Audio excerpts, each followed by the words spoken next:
আসসালামু আলাইকুম, welcome to হালকিনস্টাইন infinity school. আজকে আমরা একটা স্পেসিফিক টপিক নিয়ে কথা বলবো, সেটা হচ্ছে যে হায়ার ম্যাথে আমরা কিভাবে ভালো করব।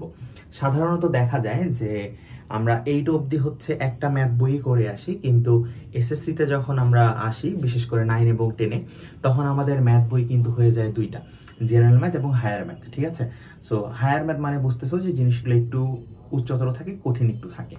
তো এইখানে আমি আসলে বলবো যে কিভাবে তুমি হায়ার ম্যাথে অনেক ভালো করতে পারবা। ঠিক আছে, তো চলো আমরা শুরু করি।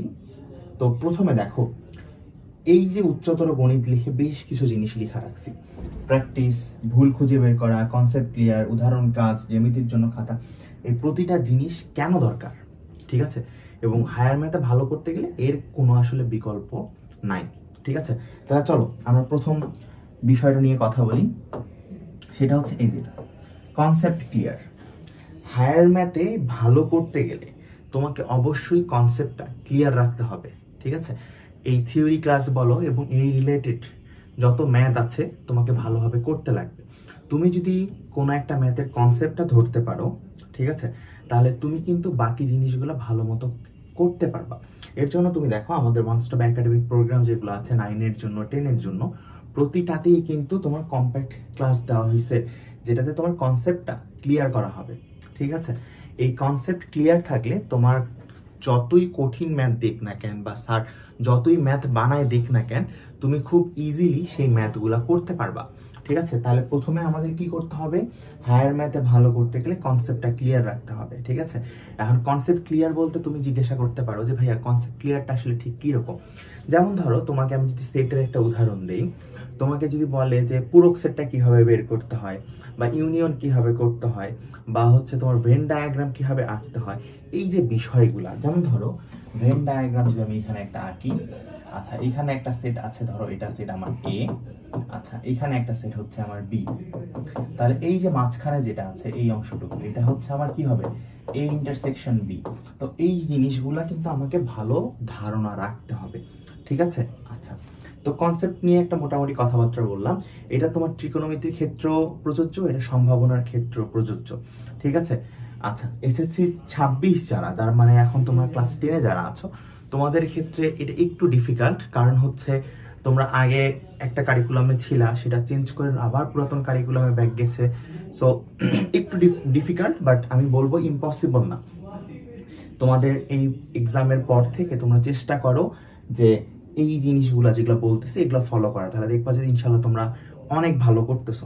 ঠিক আছে, আর 27 যারা আছো তোমাদের তো হিউজ সময় আছে। ঠিক আছে, তোমরা এই জিনিস যা বলতেছি তোমরা শুরু থেকে অ্যাপ্লাই করবা। তো কনসেপ্ট ক্লিয়ারের বিষয়টা কি বুঝতে পারছো? এখন আসো, যে কনসেপ্ট তো তুমি ক্লিয়ার করছো, এখন আসো হচ্ছে উদাহরণ আর কাজ। বইয়ে দেখবা যে কোনো একটা কনসেপ্ট বোঝানোর পর কিছু কাজ দেওয়া থাকে, কাজের ম্যাথ দেওয়া থাকে এরকম ছক করে, এই যেরকম ছক করে দেওয়া আছে কাজ। ঠিক আছে, কাজ এরকম ম্যাথ দেওয়া আছে, এই ম্যাথগুলা কিন্তু করতে হবে। ঠিক আছে, এই ম্যাথগুলা থেকে কিন্তু কোশ্চেন কমন আসে, সো কাজের ম্যাথগুলা অ্যাভয়েড করা যাবে না। ঠিক আছে, তারপর হচ্ছে উদাহরণ। বইয়ে যে উদাহরণগুলো আছে প্রতিটা উদাহরণ করতে লাগবে। তুমি অনুশীলনের ম্যাথ হয়তো একটা দুইটা বাদ দাও, কোনো অসুবিধা নাই, কিন্তু উদাহরণের প্রতিটা ম্যাথ তোমাকে পারতে হবে, কাজের প্রতিটা ম্যাথ তোমাকে পারতে হবে। ঠিক আছে, কারণ স্যার যখন একটু কোশ্চিন কঠিন করার চেষ্টা করবে, তো স্যার হচ্ছে অনুশীলনের বাহিরে যদি যায় এই উদাহরণ এবং কাজের কাছেই আসবে। তো তুমি যদি উদাহরণ এবং কাজ ভালো মতো করো, তোমার কিন্তু এইটা নিয়ে আর কোনো প্যারা থাকবে না।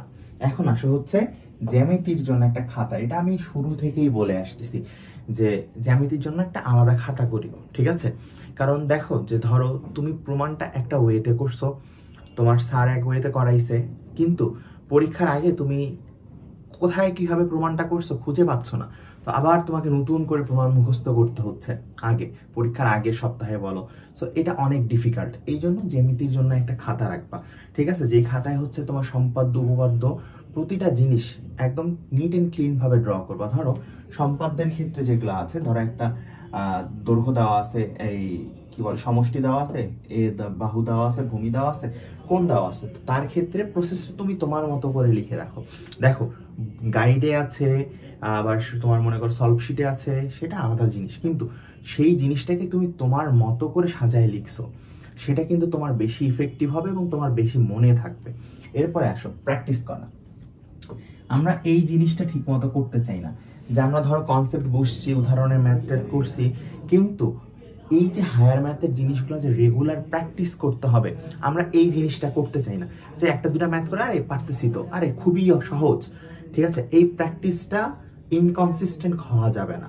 রেগুলার ম্যাথে প্র্যাকটিসগুলো করতে লাগবে হায়ার ম্যাথে। যেমন দেখো তুমি বইয়ে দেখছো ছক্কা নিক্ষেপ করা হয়েছে, আবার ছক্কার সাথে একটা কয়েন নিক্ষেপ করা হলো, আবার একটা ছক্কা নিক্ষেপ করা হলো, নমুনা ক্ষেত্রটা কিরকম আসতেছে, ঠিক আছে। আবার ত্রিকোণমিতির ক্ষেত্রে প্রমাণগুলা বলো, আবার হচ্ছে দ্বিপদী বিস্তৃতির যে ধারা বের করার যে জিনিসগুলো, এই জিনিসগুলো তোমাকে করতে লাগবে, ঠিক আছে। বীজগাণিতিক রাশির যে প্রমাণগুলো আছে, এগুলো তুমি যদি না করো বারবার, তুমি কিন্তু করতে পারবে না। আরেকটা জিনিস, এইখানে কিছু কিছু সূত্রের প্রমাণ দরকার, ঠিক আছে, এগুলো কিন্তু মিস করা যাবে না, ঠিক আছে। যেমন হচ্ছে এখানে পপুলার একটা প্রমাণ হচ্ছে এই যে a cube plus B cube plus C cube, এই রিলেটেড যে প্রমাণগুলো আছে এগুলা কিন্তু মিস করা যাবে না। এখন আসো জ্যামিতির খাতা নিয়ে কথা হইছে, এখন প্র্যাকটিস নিয়েও কথা হইছে। এখন সবচেয়ে ইম্পর্টেন্ট আরেকটা জিনিস হচ্ছে, তুমি সব কিছু করছো, এখন তোমার কাজ হচ্ছে তুমি যে এতগুলা পড়ছো, তোমার তো কিছু জায়গায় ভুল হচ্ছে, ত্রিকোণমিতির, জ্যামিতির, বীজগাণিতিক রাশি, তো সেই ভুলের জায়গাটা তোমাকে ফাইন্ড আউট করতে হবে, যে সেট থেকে কোশ্চেন দিলে বা ডোমেন রেঞ্জ থেকে কোশ্চেন দিলে ভাই আমি আটকে যাচ্ছি, তাহলে সেই জিনিসটা তখন তোমাকে ক্লিয়ার করতে লাগবে, ঠিক আছে। তোমাকে এই যে প্রসেসগুলো বললাম, যে কনসেপ্ট ক্লিয়ার, উদাহরণ অনুশীলনী, জ্যামিতির খাতা, প্র্যাকটিস, এরপরে তুমি সেই ভুলগুলো খুঁজতে পারবা, যে তুমি যখন ম্যাথ করতে যাচ্ছ তোমার কোন জায়গায় আটকে যাচ্ছ, কোথায় ভুল হচ্ছে। এই জিনিসগুলো যখন তুমি সর্ট আউট করতে পারবা, তখন দেখবা যে হায়ার ম্যাথ তোমার কাছে অত্যন্ত সহজ লাগতেছে এবং তুমি হায়ার ম্যাথে অনেক ভালো করতেছো। বিশ্বাস করো, আমি এই জিনিসগুলো মেনটেন করছিলাম আমার এসএসসিতে আমার হায়ার ম্যাথে মার্কস ছিল 98 কি 99, ঠিক আছে। এক মার্ক একটা আমি হচ্ছে এখনো মনে আছে, যে একটা এমসিকিউ আমি ভুল লাগাইছিলাম, ঠিক আছে, আর একটা মনে নেই, হয় 99 হবে না 98 হবে আর কি। তো জিনিস হচ্ছে এটাই, যে তোমাকে বারবার পড়তে হবে, বারবার কি করতে হবে, প্র্যাকটিস করতে হবে, তাহলে দেখবা যে তোমার যেইভাবেই কোশ্চিন আসুক না কেন, যতই কঠিন হোক না কেন, দিন শেষে তুমি কিন্তু আর আটকাবা না। তাহলে দেখা হচ্ছে পরের ভিডিওতে। আল্লাহ হাফিজ।